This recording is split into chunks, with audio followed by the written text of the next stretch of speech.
Good afternoon, Internet. This has been an absolutely fabulous day. It's cloudy, overcast, most of the day here in central Wyoming, Casper area, and I'm back in the hot tub.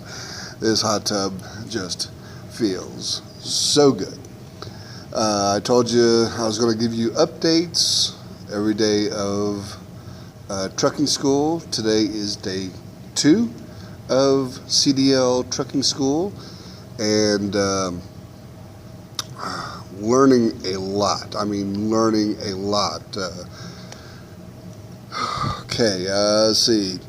Started out talking space cushion, keeping the front of your truck properly spaced behind another vehicle as you're going down the road, keeping room on the sides available, so that you have a exit plan. Something goes wrong, the car in front of you all of a sudden has a blowout, you can get over into the median or into the left lane, just avoiding traps. If you are driving down a road and you don't get trapped, so that you're bumping into other people. Talked about turning space, how much room you need to turn your vehicle. Talked a little bit about night driving, saw a video on night driving. Fatigue, again, is the biggest enemy of the truck driver. It's just something, you gotta stay focused, you gotta stay alert, and if you're fatigued, you're not going to be able to respond to situations in time. Low beams, they go out to about 250 feet. High beams, 300 to 500 feet. If they're dirty, if your headlights are dirty, you get about half of that for low beams and high beams. Very good quote. It is what you learn after you know it all that counts. Talked a little bit about poor visibility, say fog, rain, snow, got too much snow, it's coming down, you got a blizzard, get off the road. If it's coming down in buckets, it's raining really, really hard, get off the road. Look for other road users, people using the road. You want to stay away from them. You don't want to be bumping into them. Talked a little bit about rollovers. They are preventable, and it doesn't matter what you are driving, you can prevent rollovers, and rollovers are huge with truck driving. And most of the time it's just going too fast for the conditions, trying to make a turn, trying to swerve, whatever, but you're going too fast for the conditions, so they always tell you slow down, slow down, slow down. Driving too fast, swerving, soft shoulders, tankers are huge on rollovers just because the stuff inside sloshes from side to side. So that's really big on what makes a tanker rollover. They're going too fast, and it is possible for even going 5 miles an hour, you just go too fast, for the conditions and for what you're doing. You're turning too fast, you'll roll over. Talked a little bit about chaining up and the conditions you need for chaining up. if you're going to chain up, you want to practice on a nice, pretty dry day. That way you are prepared for it, you know how to do it, and you don't have to worry on how to do it when it is inclement weather. When it's already 10 inches of snow out there and you're on the side of a road at night, you don't want to be trying to figure out how to put the chains on. Common sense. Talked about wet brakes. When you're going through a lot of water, you don't want to have your brakes wet because that hinders your brakes from working properly. Talked a little bit about freeing a stuck vehicle. Watched a video on road construction and the hazards that come with that. With road construction, you may get about a 1,500 foot notice or 20 seconds to respond and react to the road construction coming up, to slow down and visualize.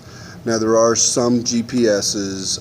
Rand McNally is one of them. Also, there's a trucking app, Smart Trucker GPS, that gives you at least a mile up to about 3 miles, maybe 5, of heads up. Hey, there's construction ahead. You want, if you know about it, put that in your pre-trip plans. Talked a little about railroad crossings, and you cannot shift your truck while going over a railroad crossing. That's a no-no. If you get caught with that, you lose your license. You're done. If you're in trucking school and you do that, game over. You go home. That's just it.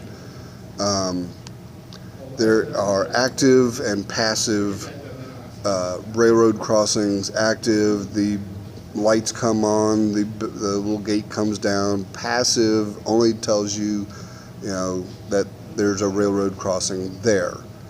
And the passive ones, it just has the letter buck, the X, that says railroad. So you want to be aware of that. You don't have to stop on abandoned railroad crossings. You don't have to stop, for in a couple instances where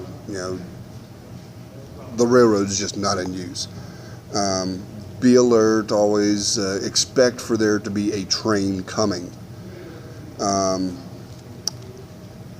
We talked about front tire blowout, and it is possible to maintain control of the vehicle if you have a front tire blowout. If you have one of your drive tires or your trailer tires blows out, it is possible to maintain control and get to someplace safe where you can get it fixed.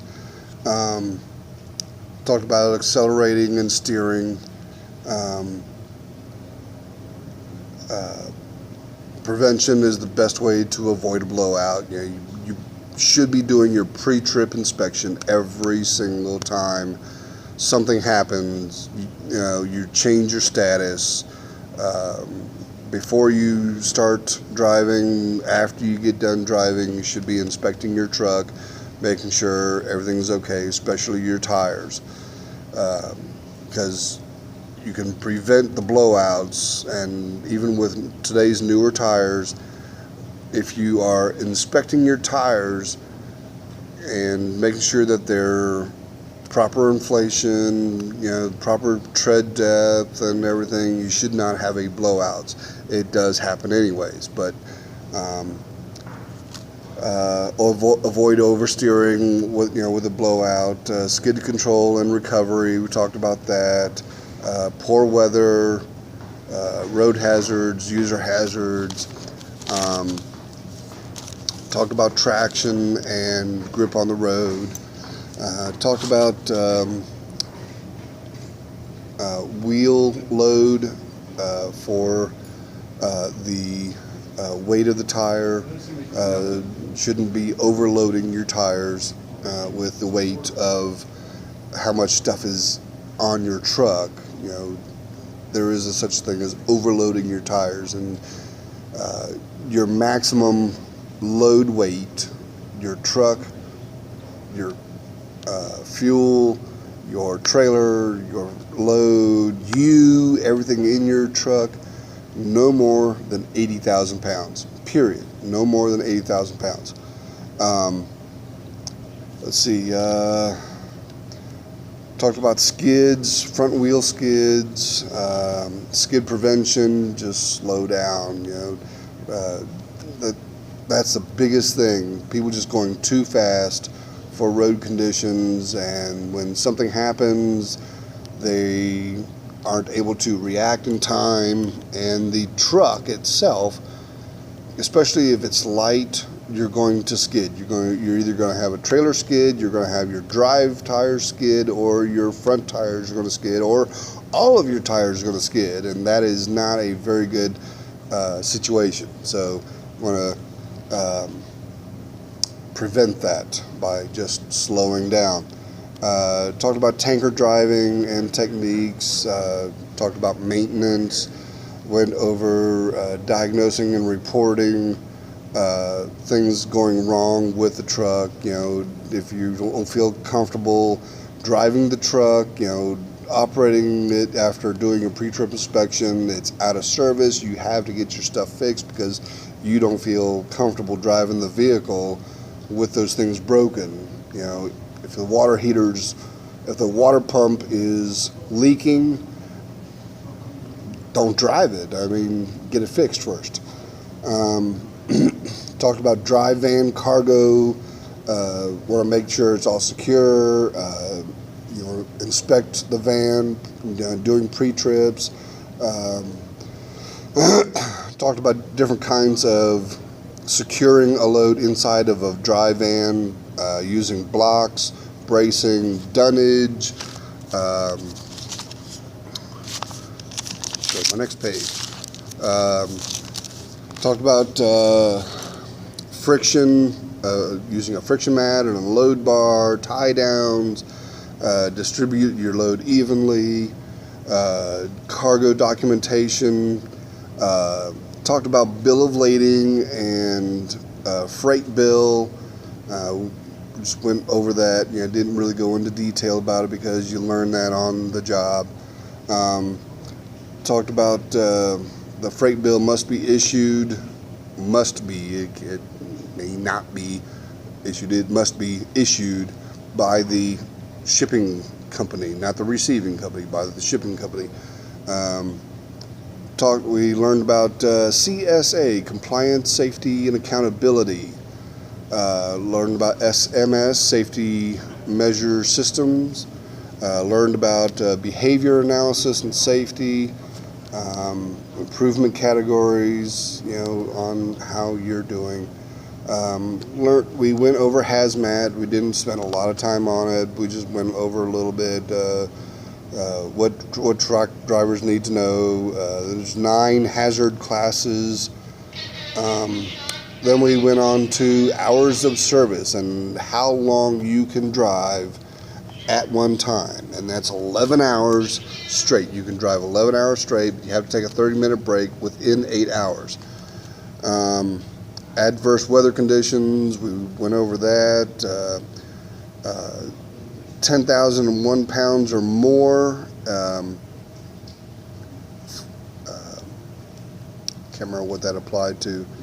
Oh, that's what you need a CDL for. You need a CDL for 10,000 pounds or more. 10,001 pound or more. And then we went over the log books and how to fill out a log book. And we filled out a log book for the past week to catch us up. We did yesterday and we did today. So we're working on a 60-hour, not a 70-hour.